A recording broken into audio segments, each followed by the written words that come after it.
What's going on YouTube? Masex back with another video, and today we're going to be looking at Mel Kiper Jr.'s updated top 25 big board. A few weeks ago he released his first top 25. He's made some changes. I'm always on the lookout for anything he releases because to me it's just fun, speculative, and we as humans love speculation. Let's just be honest. And if you clicked on this video, more than likely you're a football fan, and also you probably like big boards and mock drafts. So go ahead and click the subscribe button. We're on the road to 1K.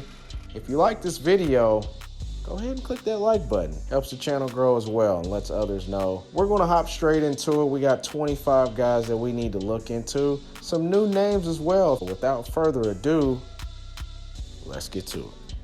All right, starting at number 1 with Caleb Williams, quarterback out of USC. Nothing changes. Every big board you're gonna see on the internet, you're gonna see Caleb Williams. Right now, at this moment in time, the biggest question is, should Caleb Williams sit out the rest of the season? He's had a few rough games back-to-back with losses and not the best performances. The Heisman's out of the picture. USC's out of the playoff contention as well. Should he sit out? Caleb Williams, number 1, no surprise. Number 2, we have Drake May, back up to number 2, quarterback out of North Carolina. North Carolina did lose to Virginia at the time of this recording. Still, Drake May reminds a lot of people Justin Herbert. I actually agree, just from the build and the similar skill set. But he does have a really high ceiling. I've said that many times. I can really see him excelling at the next level. If we look at number 3, we have Marvin Harrison Jr., receiver out of Ohio State, who's for the most part up until this big board I've always seen Marvin Harrison at the number 2 because he's a generational wide receiver. Maybe not to the level of Megatron coming into the pros, but I think he's the next best receiver since Megatron. Seeing him at number 3, not a big deal or anything by any stretch of the imagination, but I do still think that he's a better prospect than Drake May. And at number 4, we have Brock Bowers, a tight end out of Georgia. Once again, I've said generational. Brock Bowers is a really good tight end. I think he's the best tight end since Kyle Pitts. I think Brock Bowers will be one of those tight ends that makes an immediate impact as a rookie. Recently messed up his ankle. Looks like he'll be out for the rest of his junior year. That is unfortunate that his season got cut short, but from the NFL's perspective, he's a top 5 prospect. At number 5, Mel Kiper has Shadur Sanders, quarterback out of Colorado. Colorado as a team and from an individual stock perspective, Shadur Sanders doesn't have as much hype as he did a month ago in mid-late September, but I don't think that's any fault of his own. The pocket awareness, the skills, the arm, really good poise. He reminds me of like a young Steve McNair. I see Mel Kiper isn't wavering from Shadur Sanders being a highly ranked NFL prospect. At number 6, we have Olu Falshanu, tackle out of Penn State. He's been the consensus top tackle in the 24 draft class. Personally, he would have been the number 1 tackle in last year's draft in 2023 if he would have chose to come out. For sure, he'll be the top tackle this year. The more I learn, the more I watch him play, I definitely agree a lot more than I did maybe 3-4 months ago. He's one of those guys you gotta draft in the top 10. At number 7, we have Romaun Dickey, wide receiver out of Washington. I said this in my last video for Sports Illustrated's mock draft. After Marvin Harrison, he's that next receiver. I know we got some solid receivers in this class for sure, a lot deeper than last year's class.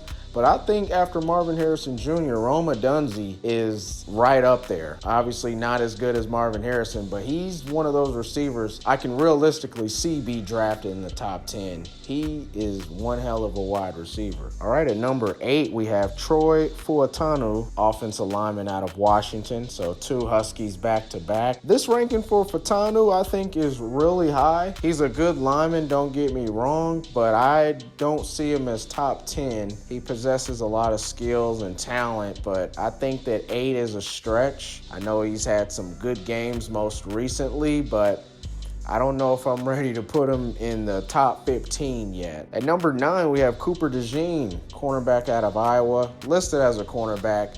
but I've said many times, he's one of the most versatile defenders in the entire nation. He can line up at any DB slot, corner, nickel, safety. He makes plays. He adds value in the kick and punt return game. Had a punt return called back, unfortunately. Definitely a blown call by the referees, but individually, it shows that he's very dynamic in many facets of the game. Mel Kiper has now moved Cooper DeJean into his top 10. At number 10, Mel Kiper has Keon Coleman, receiver out of Florida State. He's a lot of people's number 2 wide receiver behind Marvin Harrison Jr. He's also continuing to creep higher and higher up the big board. Mel Kiper has him at number 10 now, 6'4". I wouldn't be surprised if he's the number 2 wide receiver in the draft come April. At number 11, we have Dallas Turner, outside linebacker, edge rusher out of Alabama. Undersized, I think he's listed at 240 pounds, but he might be under that. But he makes up for that with a lot of explosion, and he plays a lot bigger than what he is listed at, what his frame would suggest. At number 12, we have Joe Alt, offensive tackle out of Notre Dame. It's pretty much the consensus number 2 offensive tackle. Good chance he'll be a top 10 pick. Excellent pass blocker. Some concerns about his physicality and strength, but he makes up with skill. Very high IQ type of player. Number 13, we have another receiver, Malik Neighbors, wide receiver out of LSU. Malik Neighbors, a lot of hype after a strong sophomore year last year. This year, definitely doing his thing. Nothing different. I think he's having an excellent season. LSU isn't necessarily playing to what a lot of expectations suggests, but individually, Malik Neighbors has shown every skill trait and asset that he can be, and he's most likely going to be a first-round pick next year. At number 14, we have another receiver for Mel Kiper, and that makes 5 receivers in the top 14. So I know this is a strong wide receiver class.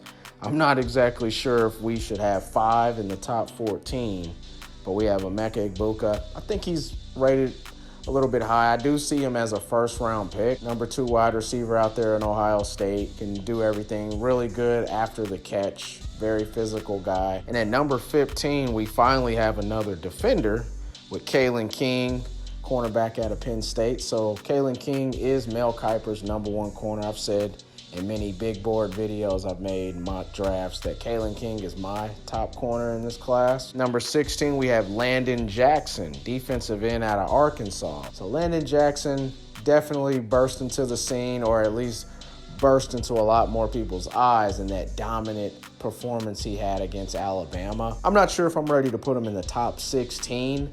He did flash a lot of skills. Mel Kiper has him at 16. I don't know if it's recency bias necessarily, or at least I'm not ready to put him, Landon Jackson, over other edge rushers that I'm much higher on, at least at this point. So we'll see. At number 17, we have another defender, KoolAid McKinstry, cornerback out of Alabama. So he does slip KoolAid McKinstry. He's a lockdown type of corner.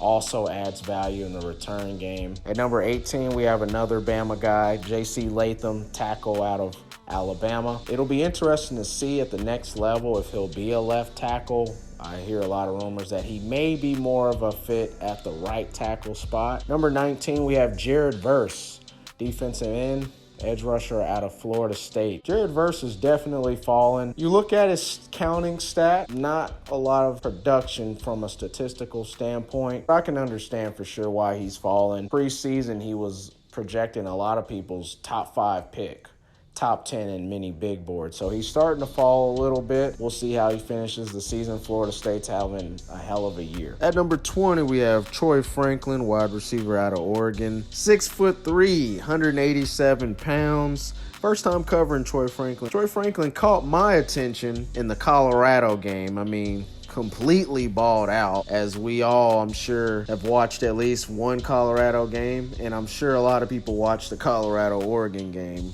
Franklin balled the hell out. 8 catches. He had 126 yards, 2 touchdowns. I was like, who is this dude? Definitely rising up ranks. You're going to see his name on a lot of other big boards, maybe even mock drafts potentially. Like I said, Colorado was a highly hyped game. Not too long ago at the time, number 7 Washington had 8 catches, 154 yards, a touchdown.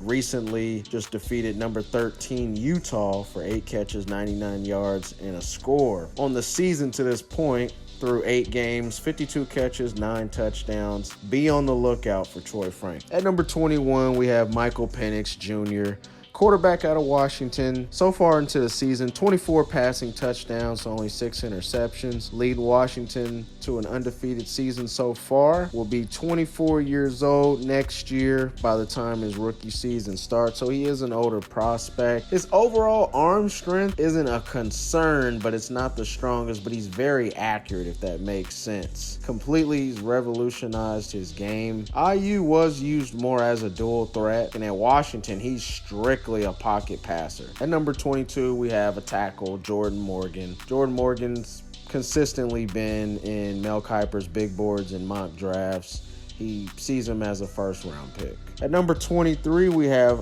Xavier Legette, wide receiver out of South Carolina. Really big receiver. I'm a Spencer Rattler fan, so I do watch a couple South Carolina games from time to time. He gets a lot of Debo comparisons. I mean, he's a lot bigger than Debo Samuel. He's 6'2", close to about 230 pounds. I don't know if he's a top 25 player, but he is fun to watch. And he's one of those guys that you want to get the ball in his hands and let him make decisions. At number 24, Jon Newton, defensive tackle out of Illinois. One of my favorite defensive linemen in the class. Lives in the backfield. He makes up for what may be considered undersized with a lot of athleticism and lateral quickness. And at number 25, last but not least, Mel Kiper has his 8th wide receiver, Michael Sturdivant out of UCLA. This is a reach. I do feel that. I don't really like to point out negativity when we're highlighting a lot of these guys because all of these guys can play. Mostly are all at the Power 5 level. I really don't see this one. And I don't really see overall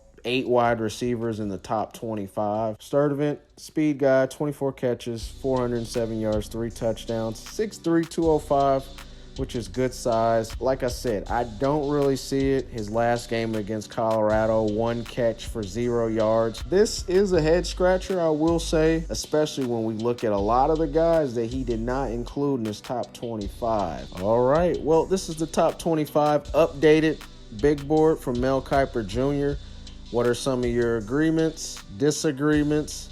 I know for me, I don't really see 8 receivers in the top 25.